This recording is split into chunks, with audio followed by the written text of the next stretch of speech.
Hello, good morning students. आज देखो अपन ने कल इसकी स्ट्रक्चर वगैरह पोलन ग्रेन वगैरह की कंप्लीट कर ली थी। आज अपन इसका जर्मिनेशन देखेंगे या जिसको आप कह सकते हो डेवलपमेंट ऑफ मेल गैमेटोफाइट। अब यहाँ पे थोड़ा सा 11th का अगर आपको ध्यान हो तो जो लोअर कैटेगरी है उन लोअर कैटेगरी प्लांट्स में आपको गैमेटोफाइट्स मिलते हैं, युग्मोद्भिद मिलते हैं। तो वो तो वहाँ तो आपको इजीली दिख रहे हैं, लेकिन जो हायर प्लांट्स हैं उनमें आपको स्पोरोफाइट या युग्मोद्भिद तो ज़्यादा दिखाई देगा, लेकिन गैमेटोफाइट नहीं मिलेगा। अब यहाँ पे थोड़ी सी बहुत कम स्टेज है उसमें मिलता है कि जैसे मान लीजिए पोलन ग्रेन है, वो पोलन ग्रेन कैसा है, यूनिसेलुलर, और वो जब मल्टी सेलुलर में चेंज हो रहा है और तो वो जो स्टेज है वो स्टेज क्या कहला ली, या आप ये कह सकते हो कि जो मल्टी सेलुलर पोलन ग्रेन है या जर्मिनेट पोलन ग्रेन है उसे अपन क्या बोलेंगे, मेल गैमेटोफाइट या नर युग्मोद्भिद। तो ये आपको ध्यान रखना है। उसी तरीके से अपन जब फीमेल की बात करेंगे तो वहाँ पे भी गैमेटोफाइट स्टेज है। आपको जो दिख रही है वो स्पोरोफिटिक स्टेज है, लेकिन जो दिख हमें नहीं रही है वो कौन सी है, गैमेटोफाइट। और इसीलिए जब अपन ने पीढ़ी एकांतरण या ऑल्टरनेशन ऑफ जनरेशन पढ़ा था तब ये था कि जो हायर कैटेगरी है उस हायर कैटेगरी में आपको बहुत कम गैमेटोफाइट मिलेगी, लेकिन बहुत ज़्यादा आपको स्पोरोफाइट स्टेज मिलेगी। तो अब यहाँ पे जो अपन ये स्ट्रक्चर कर रहे हैं इसको अपन क्या बोलेंगे, या तो आप इसको कह सकते हो डेवलपमेंट ऑफ मेल गैमेटोफाइट, या आप इसको क्या कह सकते हो, माइक्रोगैमेटोजेनेसिस। दो नाम है। अगर वो नाम से आता है यानी लघु युग्मक जनन आता है तब भी आपको ये लिखना है, और अगर नर युग्मोद्भिद का विकास आता है तब भी आपको ये लिखना है कि किस तरीके से पराग कण से नर युग्मोद्भिद या मेल गैमेटोफाइट बनेगा। ठीक है। अब यहाँ पे देखो, सबसे पहले अपन कल भी मैंने आपको बताया था कि सबसे पहले जो पोलन ग्रेन बनेगा वो पोलन ग्रेन कैसा होगा, यूनी सेलुलर होगा और यूनी न्यूक्लियस होगा, यानी एक ही उसमें न्यूक्लियस होगा और एक ही वो सेल होगी। लेकिन थोड़ी देर बाद इसमें समसूत्री विभाजन होगा, माइटोसिस डिवीजन होगा, और ये दो जो है न्यूक्लियस, सेल तो एक ही रहेगी लेकिन न्यूक्लियस इसमें दो बन जाएंगे। एक बड़ा न्यूक्लियस बनेगा जिसे अपन क्या बोलेंगे, कायिक कोशिका, और एक छोटा बनेगा उसे अपन क्या बोलेंगे, जनन कोशिका, यानी वेजिटेटिव सेल और जनरेटिव सेल। तो इस तरीके से दो यहाँ पे सेल्स बनेंगी, और यही मतलब ये जो प्रोसेस है ये प्रोसेस कहाँ होगा, ये प्रोसेस होगा पोलन सेक के अंदर। अब यहाँ पे देखो कि ये जो प्रोसेस है यानी कि एक न्यूक्लियस से दो न्यूक्लियस बन गए, तो यहाँ ये प्रोसेस कहाँ हो रहा है, पोलन सेक के अंदर ही हो रहा है, बाहर नहीं हो रहा है। तो ये एक चीज़ आपको ध्यान रखनी है। तो यहाँ पे जो मैच्योर या जो पॉलिनेशन में परागकण जाएगा या पोलन ग्रेन जाएगा उसमें दो न्यूक्लियस होंगे, एक वेजिटेटिव और एक जनरेटिव। सब अब देखो यहाँ पे अब अपन स्टार्ट कर रहे हैं इसमें। तो सबसे पहले क्या होता है, माइक्रोजेनेसिस होता है, माइक्रोस्पोरोजेनेसिस, जिसमें कि एक मदर सेल से 4 माइक्रोस्पोर बनते हैं, टेट्राड बनता है, वो कल मैंने आपको बता दिया था। और ये जो डिवीजन है यहाँ पे ये डिवीजन होता है कौन सा, अर्धसूत्री या मियोसिस। लेकिन उसके बाद जो भी डिवीजन होंगे वो सारे के सारे कौन से होंगे, माइटोसिस या समसूत्री विभाजन। अब यहाँ पे देखो कि सबसे पहले कुछ अपन ये पोलन ग्रेन है उसकी सेल के बारे में देख लेते हैं कि इसमें बहुत डेंस या गाढ़ा जो है वो आपको क्या मिलेगा, प्रोटोप्लाज्म, और उसके अंदर एक आपको न्यूक्लियस मिलेगा। और जैसे ही ये टेट्राड अलग हो जाएंगे वैसे ही इसमें जो है बहुत सारे वैक्यूल्स बनने लगेंगे या रिक्तिकाएं बनने लगेंगी। क्यों बनने लगेंगी, ताकि ये विभाजन यहाँ पे आसानी से हो सके। और उसके बाद में जो है इसमें विभाजन होगा, और विभाजन होके बड़ी और छोटी दो सेल्स बनेंगी, उनका साइज सेम नहीं होगा। बड़ी को अपन बोलेंगे कायिक कोशिका, छोटी को बोलेंगे जनन कोशिका। और इस तरीके से जो है दो, चाहे आप केंद्रक कह दो चाहे दो कोशिका कह दो, वो आपको परागकण में मिलेंगे। अब अपन यहाँ पे देखो, पहले देखते हैं कि जो कायिक कोशिका है या वेजिटेटिव सेल है वो, क्योंकि यहाँ पे उसका इम्पॉर्टेंट रोल है कि जो ट्यूब वगैरह बनेगी या उसका जो जायांग है उसके अंदर एंटर है, तो वहाँ पर ये बहुत ज़्यादा काम में आती है। तो सबसे पहली बात तो कि ये जो सेल है, इस सेल का जो न्यूक्लियस होगा वो उसका साइज क्या होगा, बड़ा होगा, और इसमें आपको वैक्यूल्स नहीं मिलेंगी, इसमें डेंस आपको या गाढ़ा आपको कोशिका द्रव्य मिलेगा। और केंद्रक के अंदर जो है केंद्रिक यानी कि न्यूक्लियस के अंदर न्यूक्लियोलस जो है वो एब्सेंट होगा, लेकिन आरएनए और प्रोटीन जो है वो आपको इसमें ज़्यादा मिलेगी। तो ये कैरेक्टर किसके हो गए, आपके कायिक कोशिका के।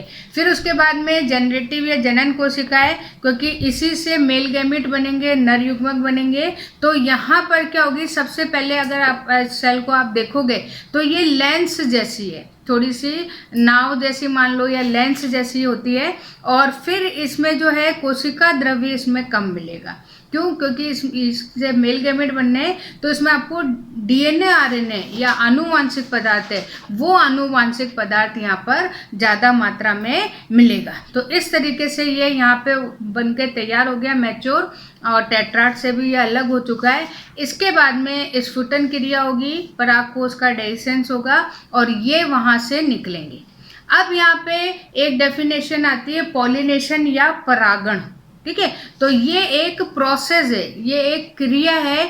इस क्रिया में जो पोलन ग्रेन है वो पोलन ग्रेन कहाँ पहुंच रहा है, स्टिग्मा पे, जो फीमेल है। तो ये जो पहुंचने की क्रिया है, इस क्रिया को हम क्या बोलेंगे, परागण या पॉलिनेशन, ठीक है। तो इसमें आप क्या लिखोगे कि पराग कण का वर्तिकाग्र पर पहुंचना परागण क्रिया कहलाती है, ठीक है। या आप कह सकते हो reaches of pollen grain on the platform of stigma. तो वहां पर जब पहुंचेगा तो this process is called pollination. तो ये प्रोसेस है, ये यहाँ पे ध्यान देना, क्योंकि हिंदी वाले में थोड़ी सी दिक्कत आ जाती है, परागण और परागकण तो थोड़ा सा डिफरेंस है। तो परागकण तो है पोलन ग्रेन और परागण क्या है, क्रिया है। अब इसके बाद में जब ये हो गया, दोनों आपने सेल्स पढ़ ली, अब ये सेल्स पहुंचेगी कहाँ पर, ये पहुंचेगी जो स्टिग्मा है, जो जायांग है उसके ऊपर जो वर्तिकाग्र है, उस वर्तिकाग्र पे पहुंचेगी। और पहुंचने के बाद में, हालांकि ये जो एक जैसे अपने यहाँ भी कोई आता है तो आते समय अपन उससे इंट्रोडक्शन लेते हैं कि भाई ठीक है वो हमारे जान पहचान का है या नहीं है, तभी आप उसको अंदर एंटर करने देते हो। उसी तरीके से जब पोलन ग्रेन स्टिग्मा पे पहुंचता है तो वहाँ पर भी एक इंट्रोडक्शन होता है, और इस इंट्रोडक्शन को अपन बोलते हैं पोलन पिस्टल इंट्रैक्शन। ये जब अभी फर्टिलाइजेशन पढ़ेंगे तब अपन पढ़ेंगे परागण जायांग अभिक्रिया। और अगर इसमें ये सफल हो जाता है तो अंकुरित हो जाता है, जर्मिनेट हो जाता है, और अगर सफल नहीं होता है तो ये वहाँ पर डिस्ट्रॉय हो जाता है। तो ये प्रोसेस है।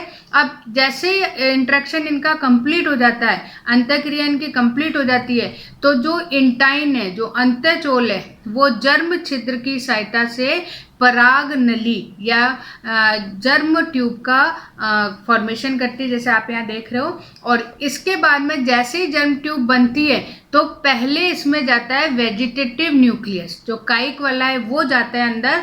वो इसलिए जाता है, या ये मान लो कि जिस तरफ वेजिटेटिव न्यूक्लियस होगा उसी तरफ के जर्म पोर से जो है ट्यूब फॉर्मेशन होता है, ताकि ये इजीली वहाँ पर एंटर कर सके। और ये एंटर करने के बाद में ऐसे एंजाइम रिलीज करता है जिससे कि ट्यूब भी बढ़ती है, प्लस क्योंकि स्टिग्मा के बाद में स्टाइल आती है, वर्तिका आती है, और वर्तिका के बाद में अंडाशय। तो एक लंबा सफ़र है, जो है लॉन्ग पाथ है। तो उसमें एंटर करने के लिए कुछ एंजाइम्स चाहिए होते हैं, और वो एंजाइम कौन रिलीज करता है, ये वेजिटेटिव न्यूक्लियस। उसके बाद में इसमें जनरेटिव न्यूक्लियस जाता है, और जाने के बाद में थोड़ी देर बाद में इस न्यूक्लियस का डिवीज़न होता है, समसूत्री विभाजन होता है, माइटोसिस डिवीज़न होता है, और 1 से 2 न्यूक्लियस बनते हैं। और इन्हीं न्यूक्लियस को अपन क्या बोलते हैं, मेल गैमेट्स। एंजियोस्पर्म एक ऐसा है जिसमें फर्टिलाइजेशन में एक की जगह 2 गैमेट्स जो है भाग लेते हैं या पार्टिसिपेट करते हैं। इसीलिए अपन 11th में आपको कराया भी था double fertilization and triple fusion, ठीक है, द्विनिषेचन और त्रिसंलयन। वो इसी कारण होता है क्योंकि यहाँ पे 2 न्यूक्लियस जो या 2 मेल गैमेट्स बनते। अब ये जो अपनी फाइनल स्ट्रक्चर बन के तैयार हुई है, जिसमें क्या हो रहा है, आपके पास में 3 न्यूक्लियस हैं, एक जर्म ट्यूब है। इसी स्ट्रक्चर को, ये जो आपको स्ट्रक्चर दिख रही है, इसी स्ट्रक्चर को हम बोलते हैं मेल गैमेटोफाइट। तो कभी कभी मेल गैमेटोफाइट है, उसकी डेफिनेशन भी आती है, तो आप कहोगे germinated pollen grain is called male gametophyte. अंकुरित परागकण को ही नर युग्मोद्भिद कहते हैं और उसमें 3 न्यूक्लियस होते हैं, 2 तो होते हैं मेल गैमेट और एक होता है वेजिटेटिव सेल। तो इस तरीके से जो है यहाँ पर ये पूरे के पूरे आप डायग्राम बनाओगे, दोनों स्टेप लिखोगे। एक स्टेप में तो जो है 2 बनेंगे और दूसरा स्टेप होगा उसमें पराग नली का निर्माण होगा। तो इस तरीके से 2 स्टेप में आप इसको कंप्लीट करोगे। तो ये अपना कंप्लीट हो गया क्या, पोलन ग्रेन का। या आप ये कह सकते हो कि जो मेल रिप्रोडक्टिव ऑर्गन है प्लांट का, उसका डेवलपमेंट, उसकी स्ट्रक्चर और ये सारी चीज़ें यहाँ पे कंप्लीट हो गई। अब अपने पास में है अगला फीमेल। अब फीमेल में आपको पहले मैंने स्ट्रक्चर बताती थी गाइनोसियम की, फ्लास्क जैसी स्ट्रक्चर होती है, ऊपर स्टिग्मा होता है, फिर लंबी पतली ट्यूब होती है जिसे स्टाइल बोलते हैं, और नीचे फूला हुआ जो भाग होता है उसे अपन क्या बोलते हैं, अंडाशय या ओवरी। तो अब यहाँ पे देखो जो फीमेल पार्ट है या फीमेल रिप्रोडक्टिव ऑर्गन है फ्लावर का, उसी को अपन क्या बोलते हैं, गाइनोसियम या जायंग।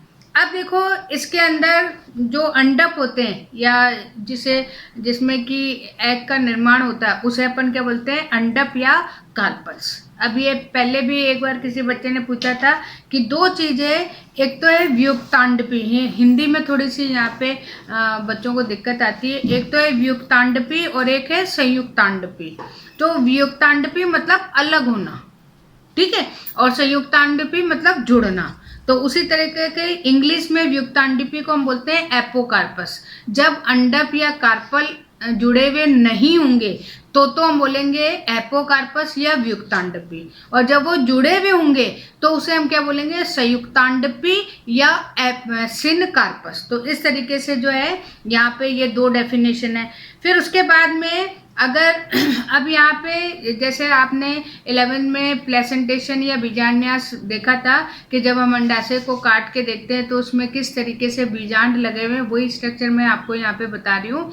तो ये जो है, जब हम ओवरी की ट्रांसफर सेक्शन कट करते हैं, जैसे अपन ने वहाँ पोलन ग्रेन की करके देखी थी तो अपने को बहुत सारे माइक्रोस्पोरेंजिया वगैरह दिखे थे, तो उसी तरीके से जब आप इसकी कटिंग या टीएस काट के देखते हो तो उसमें आपको कुछ तो कक्ष मिलते हैं और उन कक्ष के अंदर आपको क्या मिलता है, बीजांड, या जिसको आप लोक्यूल बोलोगे, और उस लोक्यूल के अंदर क्या मिलेंगे, ओव्यूल।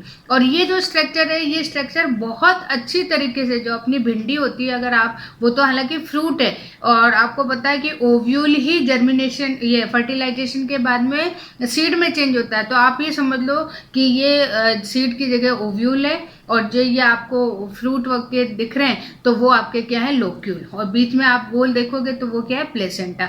तो बिल्कुल एज इट इज, जैसी ओवरी में स्ट्रक्चर होती है एज इट इज स्ट्रक्चर किसमें होती है, फ्रूट के अंदर। तो इस तरीके से जो है आप देखोगे तो बीच में तो होगा प्लेसेंटेशन कह दो या प्लेसेंटा कह दो, और उस पे जो लगे हुए हैं उनको अपन क्या बोलेंगे, ओव्यूल।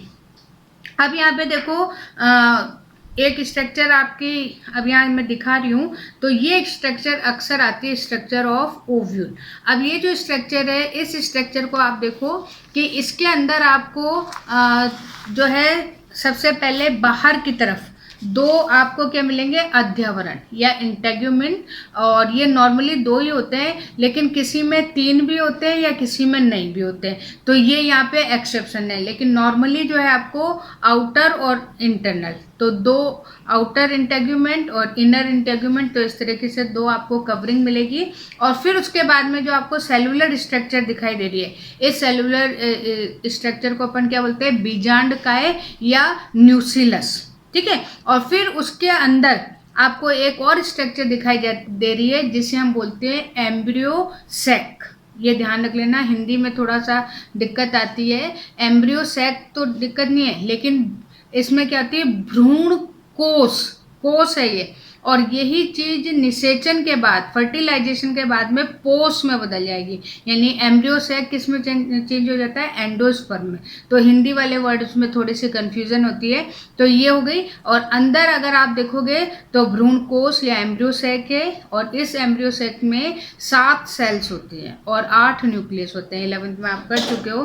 तो 7 जो सेल्स हैं वो सेल्स कौन कौन सी हैं, 3 तो हैं एग एपरेटस। एग एपरेटस है, उसमें 3 सेल्स हैं, जिसमें एक तो है एग सेल और 2 होती है सहायक या सिनर्जिक। और बीच में होता है एक सेल होती है, लेकिन उसमें न्यूक्लियस होते हैं 2, जिसे अपन सेंट्रल न्यूक्लियस बोलते हैं या सेंट्रल सेल बोलते हैं। और सबसे ऊपर की तरफ होती है वो होती है आपकी एंटीपोडल या प्रतिमुखी कोशिकाएं। तो इस तरीके से 7 सेल होती हैं, 7 कोशिकाएं होती हैं और 8 इनमें न्यूक्लियस होते हैं। अब अभी तो मैंने आपको कहा ऊपर नीचे, लेकिन आपको ये ऊपर नीचे नहीं बोलना है, ठीक है। जो नीचे बीजांड द्वार की तरफ या माइक्रोपाइल की तरफ जो सेल्स हैं उनको तो आप बोलोगे एग एपरेटस, और उसके अपोजिट में, और अपोजिट पार्ट क्या कहलाता है, चलाजल। तो वो चलाजल की तरफ जो होंगी उनको आप क्या बोलोगे, प्रतिमुखी कोशिकाएं। तो इस तरीके से आप ध्यान रखोगे। फिर इसमें एक चीज आ जाती है कि ये जो आपको बीजांड व्रंत है जिससे कि ये जुड़ी हुई है, उस जुड़ने वाले, अभी नीट में क्वेश्चन आया था कि हाइलम क्या है। तो हाइलम वो जगह है या नाभिका है, वो जगह है जहाँ पर कि जो ओव्यूल है, वो ओव्यूल उस बीजांड व्रंत या उस जो स्टॉक है उससे जुड़ रहा है। तो जुड़ने वाली जो जगह है उस जगह को हम क्या बोलते हैं, नाभिका या हाइलम। और इसको आप अपन अपने हिसाब से भी देख सकते हैं, जो अपने टुंडी या सुंडी या नेबल होती है, जिससे कि जब बच्चा पेट के अंदर होता है तो प्लेसेंटा से जुड़ा हुआ होता है, और वो जब बर्थ हो जाती है तो गड्ढे के रूप में रहता है, तो उसको हम क्या बोलते हैं, हाइलम। और वैसे भी अगर आप सीड देखो, चने का, गेहूं का, किसी का भी देखो, तो आपको एक छोटा सा गड्ढा सा दिखाई देता है, वो गड्ढा सा क्या कहलाता है, हाइलम या नाभिका, जिससे कि वो ओवरी में या अंडाशय में अब प्लेसेंटा या बीजांड से जुड़ा हुआ होता है। तो ये आज आपको थोड़ी सी मैंने स्ट्रक्चर कराई है। फिर अपन कल जो है इसके जो प्रकार हैं बीजांड के या ओव्यूल के टाइप, वो टाइप्स में आपको कल कराऊंगी। तो आज अपना एक तो मेल गेमेटोफाइट का डेवलपमेंट हो गया, और एक अपन ने स्टार्ट कर दी है इसकी स्ट्रक्चर फीमेल वाले की। अब इसमें देखो एक चीज़ और है, गुरु बीजाणु पर्ण या माइक्रोस्पोरोफिल, वो सॉरी मेगास्पोरोफिल। यहाँ ध्यान रखना कि जब हम मेल की बात करेंगे तब तो कहलाता है माइक्रो, और जब फीमेल की बात करेंगे तो मेगा। ऐसे हिंदी में जब मेल की बात करेंगे तो लघु, और जब फीमेल की बात करेंगे तो दीर्घ, ठीक है, या गुरु, 2 शब्द आते हैं वहाँ पे। तो ये भी एक तरीके क्या है, लीफ है, वो लीफ डेवलप हुई, इसलिए इसको स्पोरोफिल या बीजाणु पर्ण भी कहते हैं, ठीक है। तो अब जैसे पहले भी मैंने आपको बताया था कि जो पराग का ये पुंकेसर है उसको आप क्या कह सकते हो, माइक्रोस्पोरेंजियोफोर। तो उसी तरीके से अगर अपन जायांग की बात करते हैं तो जायांग का साइंटिफिक नेम क्या है, मेगा स्पोरेंजियोफोर। इस तरीके से जो है आप कंफ्यूज मत होना, इस तरीके से हिंदी में भी है, इंग्लिश में भी है, उसके साइंटिफिक नेम भी है, तो वो थोड़े से आपको ध्यान रखना है, ठीक है। Okay, thank you.